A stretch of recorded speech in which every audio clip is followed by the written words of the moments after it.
because I realized for myself that even though I was making some good progress, I still was being tripped up along the way.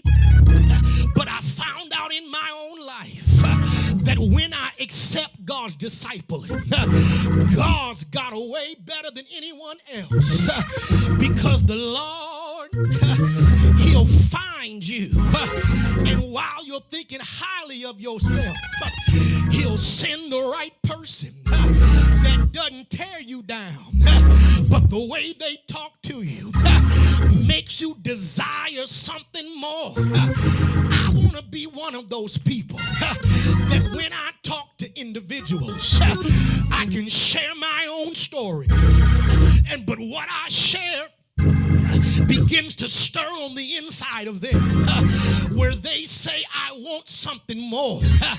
And I want to be like one of those Aquila and Priscilla that can make up in my mind that I can pour into you and not be intimidated.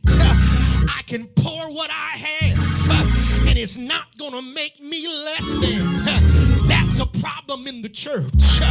We don't want to disciple people because we're afraid they're going to take our space. If I teach you too much, they won't need me. But I come to tell you, if you get this thing right and you disciple the right way, it'll make more room for you, because you can get yourself together where you become a great discipler. Paul was planting churches, but he didn't plant all of them.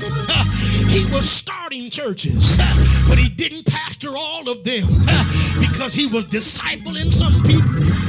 He was raising up some people. I come to tell somebody that God's got something in store, but God's trying to tell you that the key to my move is for you to be discipled, for you to be mentored out of where you are and into something more. Slap somebody next to you and tell them, neighbor, tell them I'm ready to be discipled.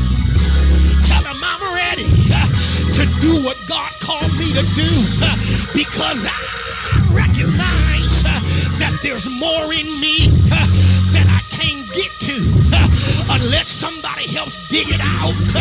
And that's what discipleship does. It digs out of you what doesn't need to be there, and it finds what's down in your soul. I come to tell you, if you get discipled, you'll find out more about your own self. You've got more than you've been settling for. You can do more than you've been settling for, but you need to be discipled. Get somebody to grab you. Lord have mercy. We don't do it like the old church, but in the old church, they disciple differently. They taught you how to pray by dragging you down front. Get on your knees and just say what I say. I ain't got nobody here. They say, repeat after me. And you down there repeating. You ain't never prayed that long. All you know is grace. All you know is thank you, Lord. But them old mothers, repeat what I say. Say what I say. And before you know, you're praying better. And then you get called on to pray in a service, and you're nervous, and you don't know what to say, but you get up there and you start doing what she told you to do, and before you know it, you're praying real good. You're caught up in the holy. I ain't got no help in here, but when you learn how to do it the right way, I got to quit now. But in the old church, even the preacher, they discipled you through that. It was offering time. On a Sunday night, you're walking around the basket. Preacher looked at you. Come here. It's offering time. You got to preach next. All you got is the offering prayer and a choir song to to get you a word together. But you learned how to come through with fire. But now we too deep. I can't preach no 7 minutes. I can't preach no 5-minute message. I need time to prepare. If you got something in you, something will come out of you. When you got something in you, and how do I get it? I got to be discipled. I got to be dragged up.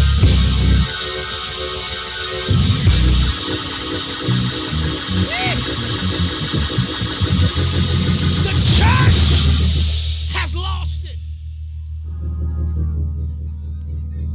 Musicians, y'all know, if you grew up in the church as a kid back in the day, you was itching for the musician to be late, so you could play for devotion. You might be dragging the beat, but you trying. Folk fussing, pick it up, slow it down, but you were learning something. And you couldn't wait. You felt impressed when the real musician came in and sat next to you and didn't immediately bump you off. They're like, uh-oh. They're like, go ahead. Because why? It was the teaching of you how to. Church, we tried to become so professional that now you got to be paid to do everything. And if you ain't paid, you don't want to do. And if you're not perfect at it, we don't want you to do it. But how do we disciple you, mentor you into what's in you?